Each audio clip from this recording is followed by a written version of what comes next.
Payal Rajput RX-100 movie వల్ల వచ్చిన ఫేమ్తో కాలం నెట్టుకుంటూ వచ్చింది.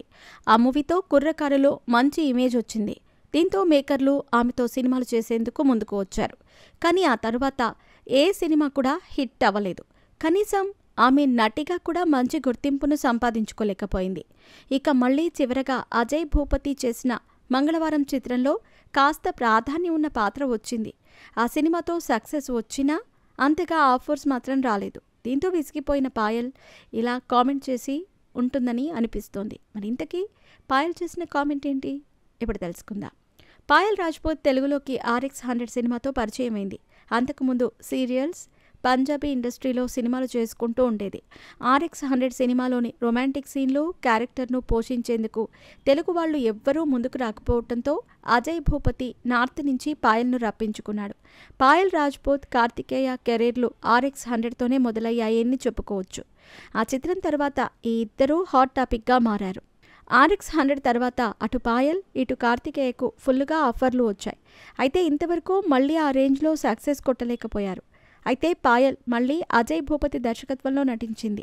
అలా చేసిన మంగళవారం సినిమాకు మంచి విజయమే లభించింది. థియేటర్లో అనుకున్న రేంజ్లో రెవెన్యూ రాకపోయినా మంచి ప్రయత్నంగా మంగళవారం నిలిచింది. కానీ పాయల్కు మాత్రం మళ్ళీ సమస్య మొదటికే వచ్చింది.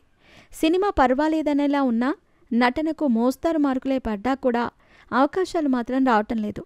ఇప్పుడు అజయ్ భూపతి మంగళవారం సినిమాకు సీక్వెల్గా కూడా ప్లాన్ చేస్తున్నాడు. కానీ అందులో పాయల్ రాజ్పూత్ ఉండదని సమాచారం. పాయల్కు అవకాశం రావటం లేదు.